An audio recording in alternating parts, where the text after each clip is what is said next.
Hey, it's Joel Walsman, CEO and Master Electrician of Jefferson Electric. Today we are doing a total service upgrade for this residence and detached garage. Currently the garage has its dedicated 100 for electric vehicle charging, you know I love that, and 100 to the house, but the house is being resided, so that's got to go away. We're converting the overhead out back to 300. One for the garage, 200 for the house. Open trench, penetration into the panel, swap the panel from 100 to a 200.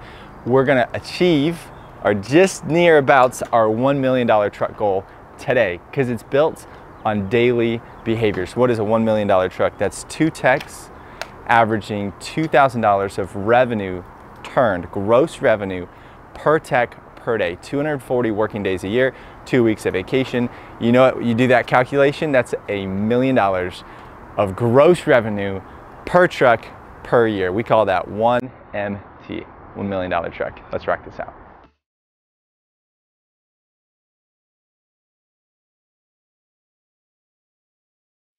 Back here, we are converting the overhead that's a 100 from at the garage now for electric vehicle charging.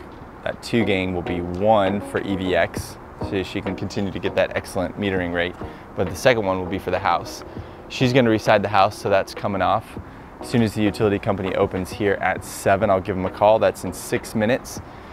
And currently what's overhead, a 100 amp to the house, is being replaced.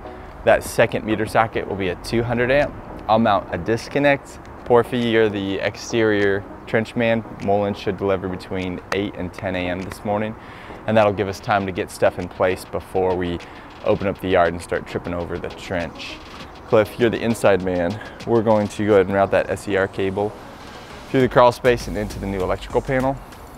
And that's the entire focus of your work today. I've got a double dinner date at 6:30 in Greenwood. Don't make me late. So my focus is going to be right now getting everything prepped. So when the utility company comes out, it's a quick turnaround before they come back and make their reconnection. So we're not waiting on them at the end of the day. Beautiful weather like we've had here in central Indiana. I don't think we've got anything to slow us down. They should be pretty quick to come out both times.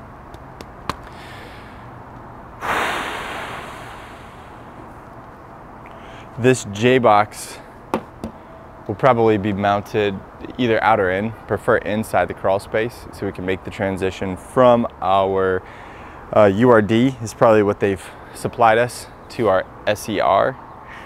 If we've got the Polaris lugs there, that's good. When we set that conduit in the trench, it'll be an open wire in the trench. 24 inches of cover, that means dirt on top. So I want that trench to be every bit of about 28, no less. Nice clean 28 all the way across.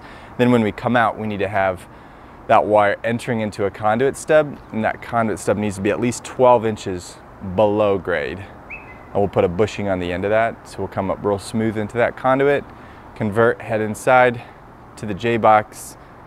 Cliff's taking it from there, but we'll help you with that cable. I really want you to focus on that panel. Have you noticed if it's labeled, if that panel's labeled? I didn't see it. I think it is. Probably is.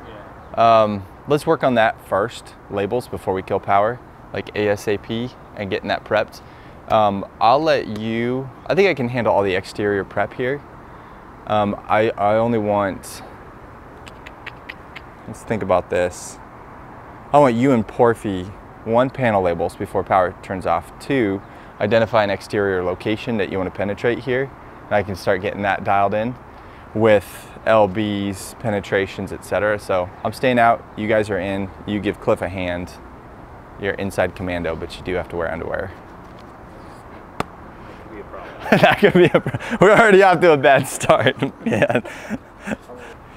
Yes, yes. I am content if this, well, it's Schedule 80, it's not going to float much. If we had to float a little bit, we could, but. Got it 10 feet in. Yeah. And drop. Yeah. We probably only need 10 feet out here, so we do have available 10 feet. We have a 2 gang, 200 amp per socket Millbank meter base. I'm not going to need any of those plugs, so get it disassembled here. And this is a significant portion of my job today. I'm just going to get the right sockets out and be ready to rock and roll. I've got a hub for the top. This is configured presently for underground use. Many meter cabinets are overhead to underground compatible. Hey, we just got a delivery of 10 400 amp or 320 amp meter cabinets, 10 underground 320 amp meter. And you don't know, if you're an electrician and you hear that and you're not excited, I don't know where you're, that is fantastic news. Those things were going for as high as 1,500 bucks a pop during the pandemic. Before the, and they still are, before the pandemic, they were about 158 bucks. They jumped to 1,500, went up 10 times because of scarcity. And guess what? We paid a reasonable amount and we got 10 sitting in the shop right now. So we're rocking on the jobs. I'm like, I saw that and literally I slacked the entire team. I was like, it's Christmas! So today, the service upgrade, we're gonna take the entire customer's house offline all day long. As soon as the utility opens, I'm making the call, they're coming out, cutting power, and it's donezo for 8, 10, 12 hours. I had a nurse get home one night, day shift, she went out to eat, did some shopping. She gets home, calls me at 12:30 in the morning. She's like, my power's still not on. It could be a long day, you never know. So we're gonna have a battery in the house to power her refrigerator and other convenience elements, as well as to power Cliff, who's working in the semi-dark inside. We're gonna have a battery out here, which is the Anker 767 Powerhouse. And I'm actually super impressed with this thing. Let me give you a little bit of a rundown. It's got a beautiful LCD screen, 100% charged right now. Made sure of that before we came out. I've already gotten it dirty in the back of the service van, transportation. That's my fault, not Anker's. Bluetooth pairing, there is an app. The app will give you total insights. What I'm picturing right now through the app control Bluetooth integration is the TT30R AC output port to power your recreational vehicle. So it's a 2400 watt port. That's crazy power right there. I'm picturing going on a hike with my wife. The RV is sitting back at the campsite. It's a beautiful wooded setting at the top of a mountain. I get home, or before I get back, I go to my app, I hit turn on, and the Instapot kicks into high gear. By the time we walk through the camper door, the aroma fills the air. It's absolutely splendid in there, and there's a hot dinner waiting for me. Like that's what the Powerhouse can do for you. It also has crazy surge power. This thing is capable of powering all of our biggest tools on any of our job sites. I'm telling you what, a core drill or an electric jackhammer, that's the capacity of this thing right here. If you're an electrician, that's all you need. What else are you doing besides coring and jackhammering and demo? And I do need to say that Anker sent us this battery. This is a sponsored ad. The Anker 767 Powerhouse is capable of solar regeneration. The max solar input is 1,000 watts. That's pretty crazy. 2 other forms of regeneration as well. Plugging it into a 120 volt AC power outlet or plugging it into your car. And a light. Low, medium, high. Press and hold for 2 seconds for, if you know your Morse code, that's SOS. It's got plenty of USB ports, 2 USB-A, 3 USB-C. The Anker has power saving mode, which is cool, and it's gonna extend the life and runtime. It's just a little button right there. Click it, but I don't want it. I want full juice. It does function as a UPS, uninterrupted power supply. So if you've got a CPAP machine, what you do is you plug this into the wall, so it's constantly being regenerated. You plug your CPAP machine into that 120 volt power outlet, and if the power blinks off, goes out, you've got an uninterrupted power supply, UPS. That's super cool. I don't know if the other dogs are doing this. That's worthy mention. There are a few other things that you need to know about this. One, it's 67 pounds, but it has a handle. The other guys don't have a handle. It's super easy to maneuver. It might be a little hard to get up steps if you're geriatric, but I love that. It does have vertical orientation. It's got bumpers right there. So just boom, beautiful.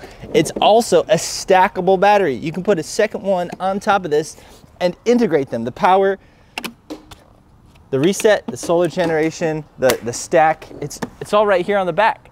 It's fantastic. With respect to safety features, it's got everything you want. High temperature warning, low temperature warning, overcharge protection, undercharge protection. Like this baby is completely loaded. And everything shows up with beautiful symbology that are intuitive on the LCD screen. The AC power outlets have a 2400 watt capacity. That means I'm running an electric jackhammer off this thing comfortably. In addition to that, this has a 2,048 watt-hour capacity, which means I'm running that electric jackhammer for 1 hour and 8 minutes off of one battery. That's way more than what we do for a norm. My kind of go-to ratio is 5 electricians to 1 battery. These things pack a punch. It's pretty sweet. It's pretty sweet. Tell you one thing, check the description. There's a link for this product. I have a $400 off coupon for you that's exclusive to my link right here. Check it out. The Anker 767 Powerhouse came with an accessories bag, right? It's got all the charge cords that you want. DC, AC, 120 volt, 12 volt, all this stuff. But they're in a bag. I've seen so many other batteries and they're always in a box. A cardboard box is gonna deteriorate, not a nice, heavy duty cloth zipper bag. Thank you, Anker. You've made my life simple. Back to work. I'm in the kitchen, Joel's out by the garage, and Porf is running the conduit outside from the garage to the house. This panel was fed off of a meter on the back of the house.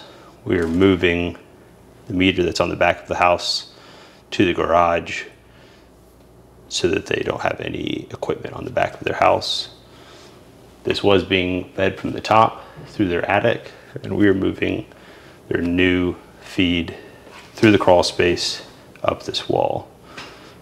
If you're an electrician, you might be good at what you do, but what are your end goals? What are you trying to succeed at?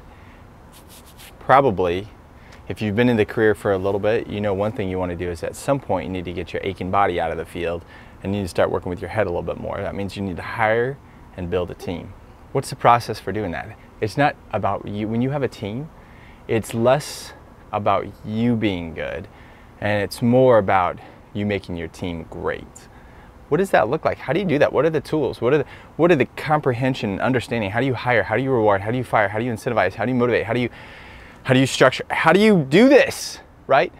I would love to invite you into a business mastermind. Check the description. There will be a link. Come join us if you're an electrical business owner or a solar energy business owner and you want to understand how to build a team. Let's do it together. It is 8:23 a.m. We're making good progress. Still no utility company. I am removing these conductors inside. Oh, I think those are over torqued. Inside the garage because they're going to be too short with that multi-gang meter base. So I'm going to be installing some number 4 copper, utilizing the residential exception on wire size to refeed this panel. You know, one of my goals is to be the worst electrician on our team. That's like would be a dream come true, because that would mean that every one of our electricians, all 33, were better than me, and that would be the dream come true. So if you hear me say my goal is to be the worst electrician, it's exactly what I'm talking about. The worst electrician on my team, such that everybody has surpassed me and my skill set has grown into Chief Executive Officer, and every team member we have in the field is a master electrician, absolutely crushing it. They know their code, they know their values, they know their math. My goal is to be the worst electrician. Porfy's drilling a hole for the data conduit that'll go from the garage to the house because we're in a connected world. So the car, she drives a Tesla, that gets over-the-air updates via home Wi-Fi. And so the garage needs to be connected, but it's only a matter of time before everything in the garage is battery powered and has an IP address. That's the world we live in. So we take data conduits to garages. All right, I've got my 12-inch mark just below grade. I've got 25 here. So I'm gonna cut you, Porfy, a piece that's 25 long, and I'll bring you the fittings you need.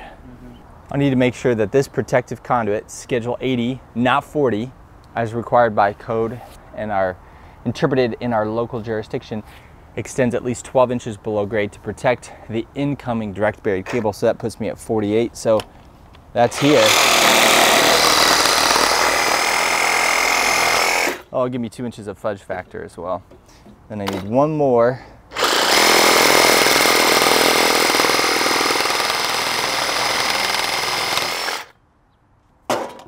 And And that is for this piece right here.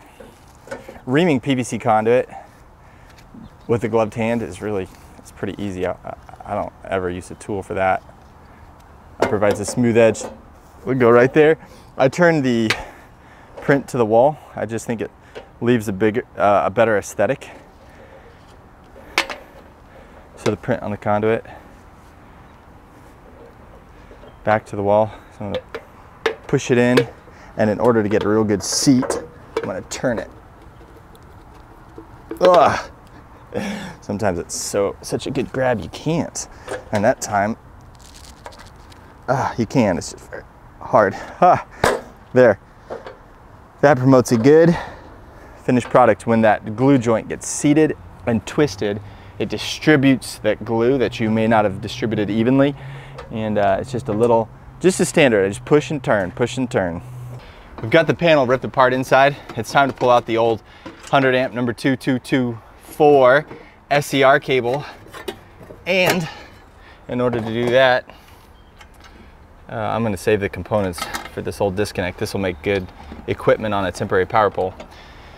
So what I'm going to do is disconnect the load side. Line side is hot. It's coming off the meter cabinet right now, and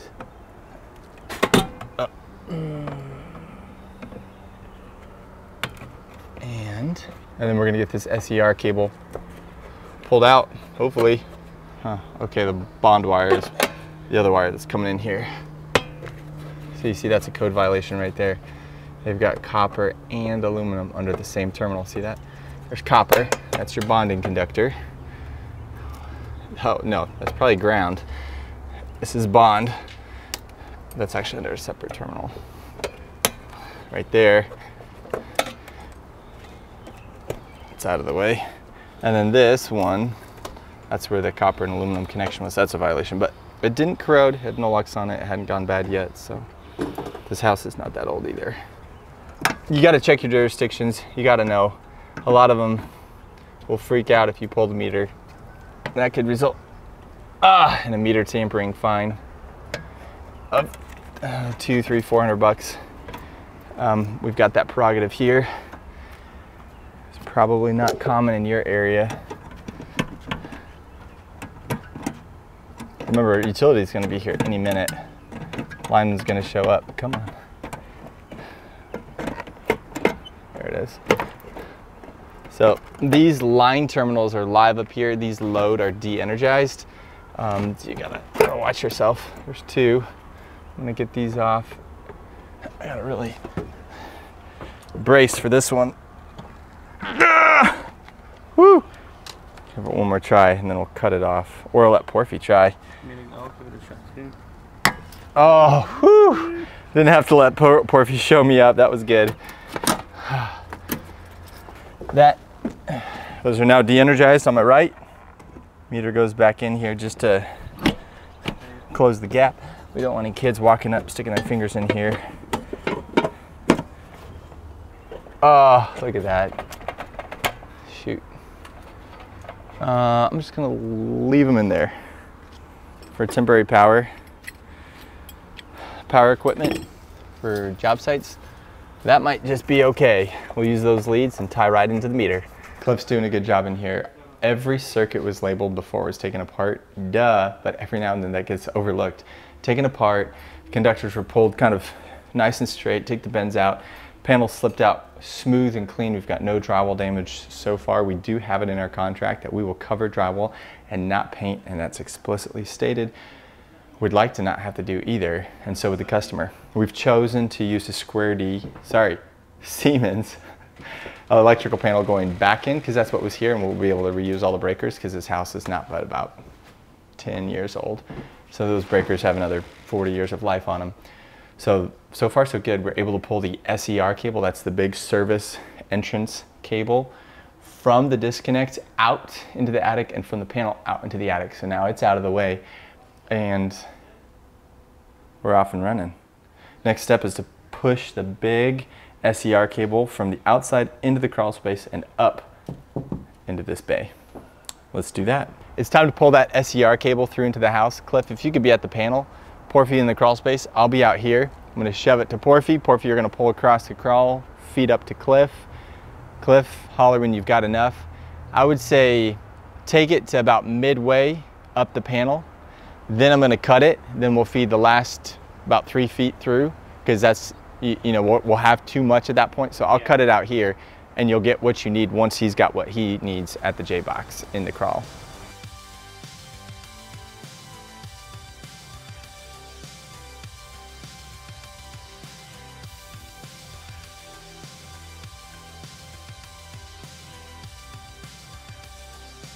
We're in the garage. The utility company has come and gone. Everything's de-energized. It's officially go time.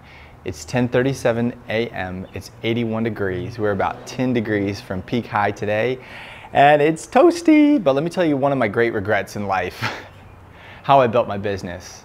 See, I stick built it piece by piece, like kids in the woods gathering up sticks. Were you ever that kid? I was that kid, gathering up sticks, you know, building a little lean-to. That's how I built my business. And I wish that I could go back. I wish that I could go back and build it differently. And what I would do is I would find best-in-class software. And instead of having all these unique, funny angles in my business because it's stick-built, I would pick that software and I would build to it and around it such that I've got something that drives everything. And I fit into the system, because now trying to choose a software after stick building what we've got, it's so many things are so different and it doesn't line up and the team's grumpy, and that's not how we do it. Man, I hate that phrase. That's not how we do it. Well, how we do it isn't perfect, and maybe it's not even right. So let me introduce you to a little app called Markate. Markate is an all-in app for contractors. If you do window washing, if you do power washing, if you do electrical contracting or anything else, anything at all in that family, Markate might be for you. There's a link in the description I encourage you to check out, but let me show you a couple things real quick. This is what it looks like when you land. New Android app update there at the top. Well, I'm on iOS, so I'm good, thanks. Electric Pro Academy, here's our business profile. Obviously that's me on the left, but that stock photo looks great. Markate just helps you out if you don't have your own beauty photos to get going. Swiping through here, I filled out most of this. Our services offered, huge range of services offered. Business credentials, okay. Yes, we are insured to $2 million. There it is, expiration date. I think that's actually June 30th. I'll upload a copy of our insurance later. That's cool. I bet you could export from here. Bond amount? I don't even know off the top of my head what a reasonable bond amount is. So I'm gonna say 50,000, which sounds actually kind of low. Expiration of June 30th. I'll get with our admin. Licensed? Yeah, licensed class. Master electrician. There it is. Ooh, that's too long. Let's just call it electrical. License number EL1400010. State, man, look at this. It's just, everything is quick and easy to set up.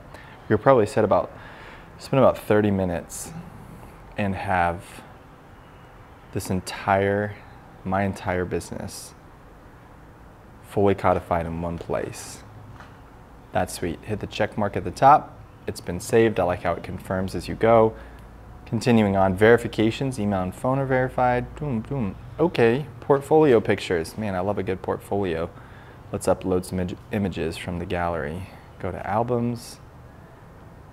Here we are. Job photos. Do that one right there. Looks like you can only do one at a time. That's a little bit slower than I'd like, but it's gonna work out. Because I've got tons and tons and tons of job photos. Add a caption. Residential, roof, top, solar, just in case someone thinks I'm showcasing the gutters. No, it is the solar panels, in fact. That was easy. I wonder how I get to use that later. That's the question. Available working days, Monday through Friday. Reviews, none. I get to capture reviews through here too. That's gonna be sick. Markate comes at an incredibly low cost. If you're thinking like, I can't afford that, no. You can't afford not to do that. Look at this. It's got everything and more. You're gonna manage your employees. You're gonna create your art, your estimates, your clock-ins, your reports, your everything is here. Oh my gosh, I can't wait to see what this dashboard looks like once I've entered the data. All right, Mark Kate, let's go. It's on. I'll be using you. We had to upgrade our trencher. Trencher's too small. So we're swapping it out for the 48-inch with tracks, which is gonna make tracks of this. But the thing that sucks about trenching is stuff like this.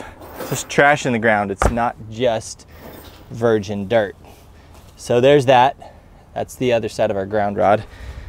I'm just gonna leave that there, and it's time to take this apart and upgrade it to gang. This is completely disconnected and de-energized. I did just about as much prep work as I could without taking the risk of doing something wrong before the utility company showed up, and now that they've been here, it's all on me. We have our compliances in place. We've got our permits and tags. So instead of fighting this lock nut that just didn't want to move, I just took it apart from the other side, came right out. That's the way we're gonna do it. I think it's time to disconnect this. Gonna reuse these fasteners. That might be long enough without an extension. See it, yeah. We like these T25 SPACs. These are triple guard, outdoor, tremendous shear strength, coarse thread. I mean, these things just bite. You can get them in all different lengths, like 3/4 inch to 6 inch maybe. Really broad range, so we'll just love them. We don't use drywall screws for any exterior applications. This weatherhead's starting to move. And down it comes. Let it. I don't think, thankfully that's, wasp nest is not in effect anymore. You ask yourself, why would I no-lox that? Why would I ever take apart, why would anybody take apart this new service? Well, guess what? We installed this about 2 years ago, and now we're back. And it's been taken apart, and it's us. A new service for this customer. So, do it right. Just do it right, do it right, do it right. Treat the next guy well. You may be the next guy if you're doing your job well. You probably will be the next guy, so just do it right.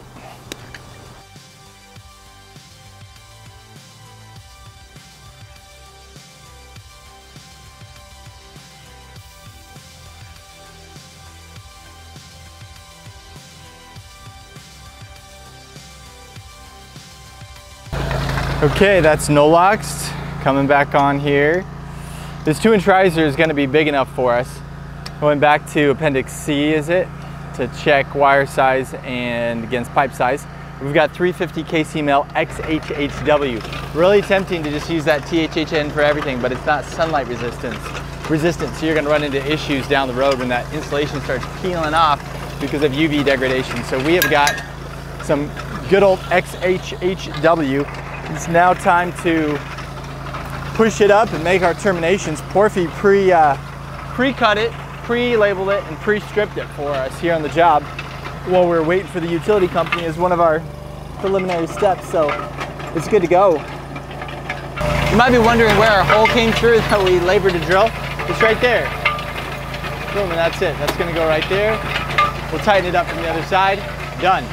You can see the bus bars here. This is gonna be line 1, energizing the left side of each meter socket. That's black. This is neutral, you can tell because it's bonded to the cabinet. And this is gonna be red. See how it's identified with red?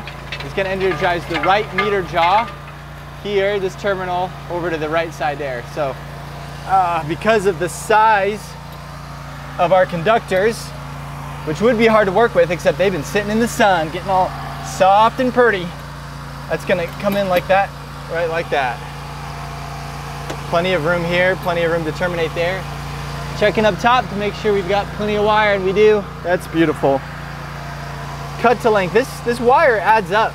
If you have electricians everywhere every day just cutting off 6, 8 feet of wire. Like, I knew exactly what the length of this service riser was gonna be.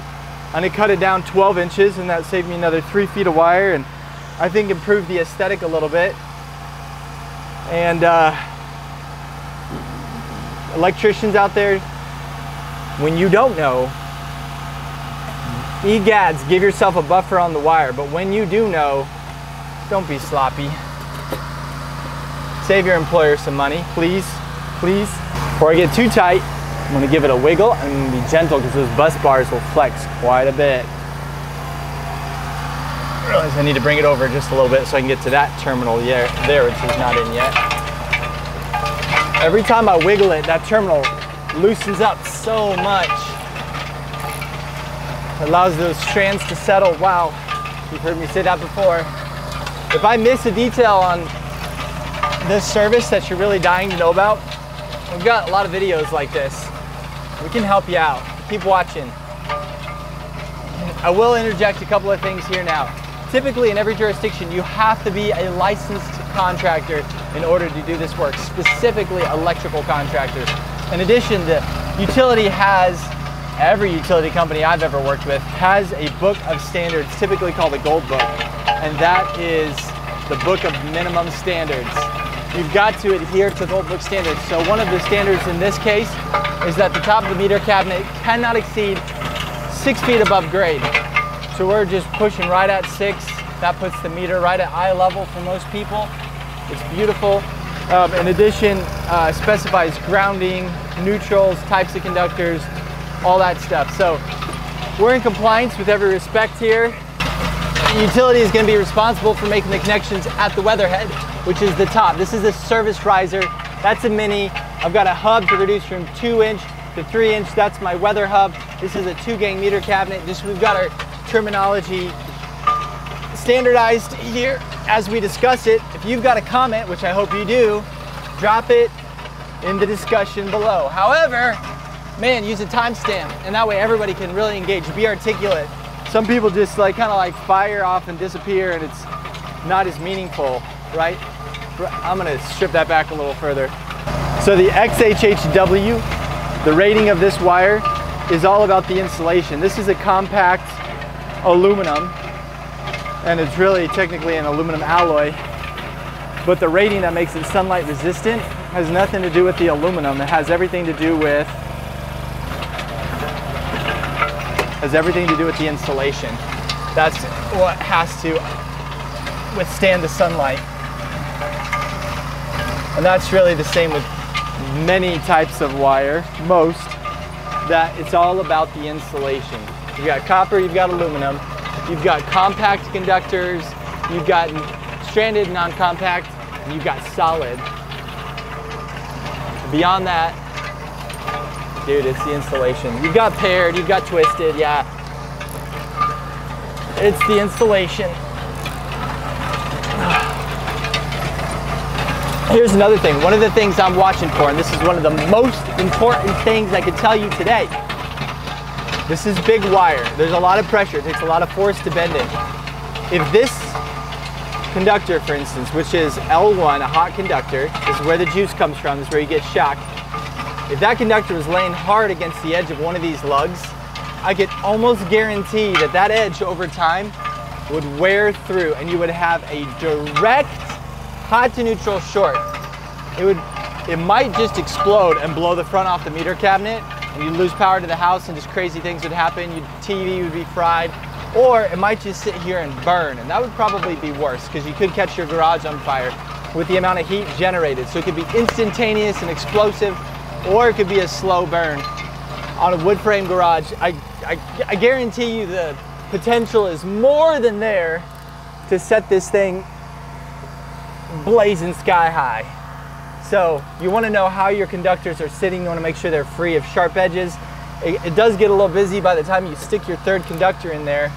Give it some pre-bend when you have plenty of cable, and then start to finish shoving it up in there, because by the time you get that third 350 KC mil conductor in there, it's pretty big. And if you're wondering what's KC mil, well, you've got, generally speaking, 14, 12 in ascending order with respect to size. It goes 14, which is the smallest building wire, 12, 10, 8, 6, 4, 3, 2, 1. Then you go 1/0, 2/0, 3/0, 4/0. Still getting bigger. Then you go 250 kc mil, 300, 350, 400, 500. I think it jumps to 6, 7, 750, 1,000. Does it jump from 750 to 1,000? Somebody look that up real quick. Help us out. What's the biggest you've used? I'd be interested to hear. Drop it in the comments. The Nolox, this compound, is important when you're terminating aluminum conductors. However, these are aluminum alloy conductors, so it's not as important. But our inspectors still want to see the Nolox. That stands for no aluminum oxidation. It's going to prevent oxidation, which is going to be a type of, I don't know that it's technically corrosion. Maybe it is. Yeah, corrosion. A type of corrosion that's going to prevent electrical conductivity. So you're going to maintain conductivity by putting this ideal Nolox on there. And this is a real small tube. That's like a DIY size. I'm not a big fan of such a small tube. For a pro, that tube will get me through this job and I'll need to get some more. All right, just a temporary flag. So identify that as my neutral. Can't get that crossed. And then call this my L2.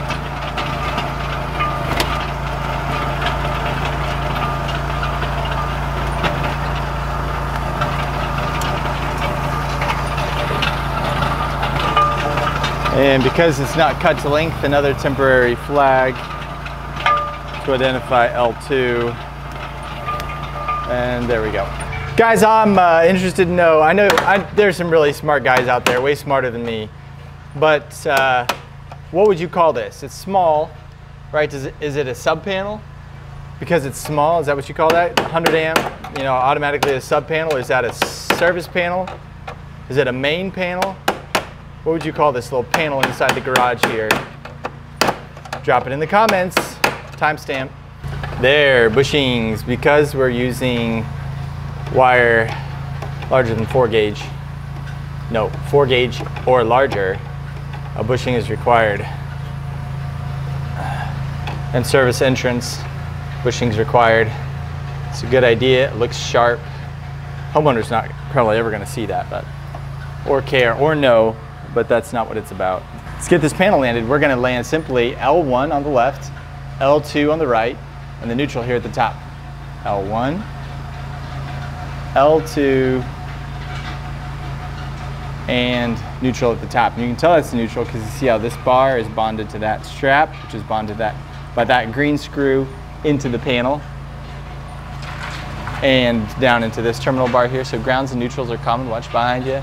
Neutral, here goes the neutral. It's in there a bit further. There it is. One more. Ah, the terminals, because it's been stripped. Oh man, I'm almost there too, I can tell. Okay. Instead of destroying the terminal screw. Oh, there it is. Okay. Thought I was gonna have to leave it. That's it for that, boss. I'm gonna pull those through just a little bit when I terminate the exterior. But it is time to put our lug guards on. Did I mention I've got a double dinner date tonight? I can't be late. I gotta deliver. Oh, that one goes on over here. I can't be late. Man, having the right preparation, right tools, and right team members means I get to go to dinner tonight with my wife. Hey, personal ask. Would you share this video with a friend of yours that you think would benefit and enjoy it? Someone who is a fellow apprentice at your electrical contracting business, or maybe a fellow teacher at your public school who's looking to make a transition to become an electrician. I mean, that's not an uncommon story right there. We've got former truck drivers, ballroom dance instructors, landscapers, let me think about this, framers, biology ed assistant faculty. Oh, the list keeps going. Ford assembly workers. Yeah, it's all over the place. But now we're united under the common banner of Jefferson Electric. Putting in a number 4 TH inch copper wire to bond the water and gas pipes to the electrical panel. That was already installed in the previous electrical system, but it was in a disconnect on the exterior of this house they were getting rid of. Instead of finding and tracing those wires, the bonding wires out, we've just installed a new wire to save time. Okay, the code does speak to trenches as it pertains to direct bury cables. And so what we're doing right now is we're not increasing our depth, we're just getting the trench prepped. Like, look what I found in there. There's a big hunk of rusty old steel. We're pulling the rocks out so that we actually have a dirt bed to lay that cable on. And then when we backfill, we're gonna be careful that we're taking loose fill. And there's a separation between the cable and any rocks that we should throw on top of it, because we want that to be in a, we're just trying to treat it like a pregnant sow is all. So that's what I'm doing. Get the rocks out.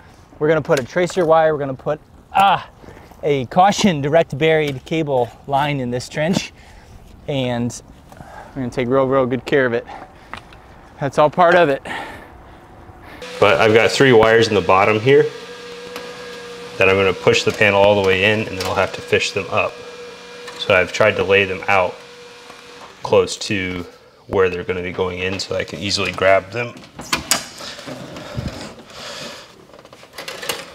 And I can use this larger hole to grab the small wires and then pull the largest wire in last for the easiest. I've got a neutral sticking up as the tail of my wires here. I can see it through this hole. There's the end of it. Put that lock ring on to keep the wires out of the way for when I put this bonding wire through the hole. Now that we have the panel in its hole, I've identified that most of the grounds are going to be too short to reach this lower ground bar. So we're going to put another ground bar in here so we don't have to extend most of the ground wires and add 25 wire nuts into the panel and just cause a lot of chaos. It's lunchtime. It's 12:48. It's 87 degrees. It's not too bad right now in the shade. Porfy's taking care of that end of the trench. I'm taking care of this end of the trench. The 200 amp disconnect is in. It's time to wire it up. As soon as we're done with lunch, I'm gonna go to a little coffee shop we wired up down the road and get me some nitro cold brew. Ice cold nitro cold brew. See you after lunch. Cliff doesn't drink coffee. I got Porfy a cold brew, but I forgot about the guy behind the camera. Dang it. All right, status update. I left that battery, that Anker battery, Powerhouse, sitting in the sunlight trying to get it to overheat. 90 degrees out here right now. It is 2 p.m. It didn't overheat. I couldn't get it to do it. That thing is boss. I'm really impressed. My job is to button up this end. Porfy's job is to button up that end. Cliff's job is in the house. We're closing in. The trencher has been called off rent. That is a 4-hour rental was our goal.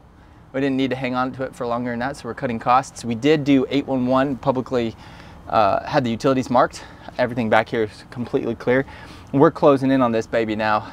And circling back to the 1MT, if you're going to be a successful contractor, if you're going to have active revenues that turn into passive revenues and commercial real estate and all this stuff, you got to be 1MT, a $1 million truck. You need every truck to be a 1MT. I don't think you're going to get there without techs that don't have at least 4 to 6 years of experience, but man, those techs should be turning it, and you need to equip them. You need to train them on how to sell and install products and services that customers want. See, the customer here says, I asked her, it went just like this. I asked her, I said, hey, how do you feel about how invasive this project is right now? Is it what you expected? She says, it's better than I expected. See, I'm crazy about my house. And this isn't too bad. I'm pretty chill right now. Boom. Every word, consonant, and syllable, listening closely. That's my cue. I said, oh, I've got something for you. You might be interested in surge protection. We've got a $2,000 surge protector, a $600 surge protector, which really is about the best option for a regular home. Excellent. And then a $375. That $2,000 option, we've got one customer who's an audiophile. He has $250,000 of sound equipment in his home. and 50,000 of that got fried by a surge from the utility company. True story. It also said the surge protection is not required by the 2008 National Electrical Code, which is what Indiana's on. But the 2020 code and thereafter stipulates a requirement for dwellings to have surge protection. She said, I'll take the $600 option. Guess what, guys? We are $300 away from our 1 million truck goal on this job. We're gonna produce 3 Electric Pro Academy videos. 3 of us are gonna work about 9.25 hours, and we're gonna hit that $2,083.33 per day. $2,083.33 per man per day. We use the trencher and the scoop on the front to backfill as much of the trench as possible. So it's out of the way. We're gonna have to hand backfill the rest of this. We've got a caution buried electric line because this is a 200 amp service, but really it's got the full capacity of the transformer, because there's, if somebody digs down and hits this baby, it's gonna be explosive, and it might literally explode the canister, visibly expand the canister of the transformer. So we're gonna put this about 12 inches below the surface and about 20 inches on top of the wire, so that if someone is digging, they're gonna encounter that first. Our wire's in, our data conduit is going in, and I just gotta hoof it and get it done. This is one of the most common questions. I'm running 4 conductors from the load side of this breaker to the house. That's 2 hots. Oh, crap. Look at that. I cut off my neutral marking. I have to retone it out. It's 2 hots, a neutral, and a ground, and that is required. After the first means of disconnect, you're always gonna have that 4th conductor, which is gonna be that grounding conductor. This is a URD cable, so it's direct burial rated. Really heavy jacket, and when you're taking a utility knife to it to strip it, you'll feel that. It's hard to cut through. That's durable stuff, so that's going straight in the ground. We're backfilling with loose dirt on top of the wire, and then the rocks can go in that middle part of the trench, and then we want the top of the trench to be nice clean dirt as well. Landscapers are coming through here to clean this up. That's excluded from our scope of work with the customer. Every time we pick that trenching line item and insert it into a quote, it goes through all that with the customer. What's the cost? What are the expectations? What are we gonna do? It talks about this ribbon. All that language is auto-populated. If you want a fully populated, well-developed products and services list for your electric company, then check the description. Join our mastermind club and you'll get it all. Once we have all the wires landed, we'll come back through with a torque wrench down here on the larger terminals and a torque screwdriver on the smaller terminals to make sure everything is torqued to specs. Man, Porfy's a good worker. Those Polaris lugs are the fastest way of making big electrical connections. You could use split bolts and tape them up. That will have a lower material cost and a higher labor cost, as well as, from my perspective, a higher margin for error. If I'm doing work, I don't mind the split bolts, but if I'm having other guys less experienced doing the work, I like those Polaris lugs. They're gonna seat well, they're just beautiful. They are also quite versatile in that they're both copper and aluminum rated, unlike split bolts. You don't get wire nuts in this size, so you're limited in options. But then in addition, the Polaris lugs have a very wide range of conductor that they accept. So it's really an extremely advantageous product. There was a time we operated like a decade ago at Jefferson Electric without Polaris lugs. Man, that's a big improvement. So we stock them for small wire that we use to making DC to DC connections, like up on rooftops for solar arrays, all the way up to the big stuff. They're about 20, 25 bucks a pop in this larger size, but hashtag worth it. Good work, Porfy. That box is full, but you're gonna make it fit. Yeah, the utility company has been called, making the final connection up here on the big wire. This is 4-aught aluminum that'll carry 200 amps for residential. Interestingly enough, if you're doing a commercial service, you need to use 250 KC mil. So because that conductor will be very hard to wiggle, I'm gonna tighten it up to about 80%, loosen it up, allow those fibers to relax, those strands, and then bring it back home, and we'll crunch that down with a wrench and to the proper torque. Here's a thought for you. If you're working on a project like this or anything electrical and you need some counsel, check the link. We have what's called EPro. That's where you and I hop on at a fixed hourly rate and we can talk through your project. We sell half hour, 30-minute increments, so you can get as much time as you need, and I'll help you out. But maybe you hate my guts, and maybe I talk too much, and maybe I have a high-pitched voice and it sounds kind of nasally, and I don't have a cold. This is just me. So just forget it. Forget I ever mentioned it. So why did I do these conductors first? Why did I terminate them? Well, sometimes it's easier to terminate one end of a wire than the other. So I'll tell you what I did do. I stuffed the wire in here, and I landed line side of this disconnect because there's a little working space. I had more here, so I terminated this secondly. But the reason I haven't addressed these yet is because I've already called the utility company to have them re-energized. They could be out any minute or as late as midnight tomorrow morning. So I wanted to get this set first, all the way to the line side of the breaker. So they're clear to energize at this point. Covers are going on. Cert tag is in the box. All is well so far. We are on track. Looks like it's going to be about a 10-hour day, but that is okay. I like to work. No issues there. Let me get the meter from the house and plug it in. That's where it goes. We're really getting quite close. Man, some electricians really get roasted when they see you using a tool like that or a bandsaw to cut wire. Cliff took my big ratcheting cutters into the house. If it's a one-handed tool, I've got no problem with that. But if you know why electricians take issue with that, like hardcore, why? Then let me know, because I really want to know. Do you know it was one of the top tools to help you sell to your customers? Top tools for every electrician, and you should have this tool in your tool belt. You really should. I don't usually shit on people. I'm shitting on you now. It's code. Code sells. Because if you know the code and you can at least paraphrase it and you know about what you're talking about, man, you tell a customer this is code and needs to be addressed. Code is all about fire and safety. And that's the only reason I'm telling you this today. You know what most of your customers will say? Oh yeah, please, let me talk to my husband, or let me talk to my wife, and I think that's something we should get done, right? Don't ever lie to somebody. That's total. I'm gonna assume you won't. Code sells. It does. Know the code.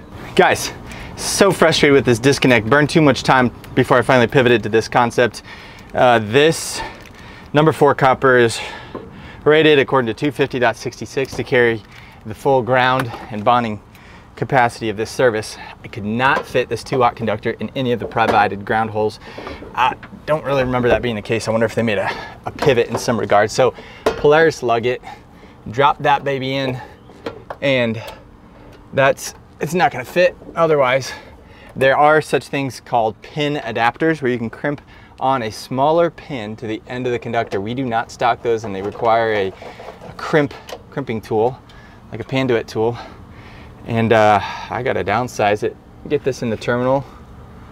What a frustration. If you've got another technique or disapprove of this technique, drop it in the comments. We've got my level, my mini. I'm gonna go ahead and level the pipe up, mount my mini, and then I'm gonna glue this dry fit joint down here. That's my last joint. I need to have that flexibility to get everything dialed in. So the reason I mount my mini now is that I need a target. Once this glue is drying, I've got to know exactly what my target is. Then I'm going to tape off the end. And this conduit is nothing but a provisional conduit.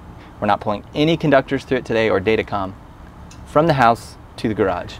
It's an upsell. It's a profit center. It's a courtesy. It's planning ahead. People don't know to ask for stuff like that. But a lot of customers want a Wi-Fi repeater in their garage, right? They're gonna be in their garage, they're gonna be listening to music, working on their car, whatever it is. Give them a DataCom to the garage. Give them an easy way to pull a Ethernet cable out there. Give them a connected garage that is capable of running 10 or 20 IP addresses for all of their portable equipment. You know, your one key technology on Milwaukee and whatever DeWalt's is called, like all that stuff wants to be connected, so you know its whereabouts, its charge level, it's the world we live in, right? Connect all the apps in the garage. How many apps are in your garage connected to equipment in your garage right now? Who's got the most? Is it 2? Is it 10? Is it 22? How many apps do you have for equipment, including vehicles, that sits in your garage? Connect your garage. Got my Sharpie marks across there so you can see how it lines up. Let's glue it without getting anything on my pants. These are Carhartts, bro. I want to keep it clean. Remember, give it that twist, line it up with the mark, drop it in the mini, check the level, because it could be in the mini but not level. Check it just below, okay. We're there. And then when I backfill, that's the other time I need to be mindful that it's still level, because that dirt will throw the conduit off. Well, 1-inch PVC conduit's got all kinds of play in it, and it'll get wonky. And the customer probably won't be picky about it, but they'll just quietly look at it like, what did I pay top dollar for? That conduit looks terrible. Did it to house, that's been labeled. I'm gonna label the other end. AES, when they roll out and the linemen are here to make connections, they're not gonna inspect anything but here up. That's all they care about. The city inspector, when we call for rough inspection today, he's gonna inspect everything. He'll come out at his leisure. He technically has 48 hours for a rough inspection, and but he's got up to 1 year for a final inspection. So we could get, you know, if there's something he doesn't like about this installation, we could get a stop work order up to 1 year after we call in final inspection, close out the permit, up to 1 year later, and he can come unannounced, knock on the door, and request entry from the homeowner. Go figure, it's the world we live in. Some people believe in it, some people don't. I want to thank the kindness of Anker for the 767 Powerhouse. Dude, that thing is beautiful. It's still at 76% charge. We barely put a dent in that. Started at 100. Let's charge their batteries for the cameras, power tools, inside for the customer's refrigerator. Thank you very much, Anker, for sponsoring this video and allowing us to bring more content to you. Final cleanup takes place in the next 5 minutes. We're gonna ask for a Google review. We're gonna put a yard sign in the front yard. We've got a WEO to land that $600 surge suppressor in the main panel. And that's it. Subscribe to Electric Pro Academy for real skills to make real money.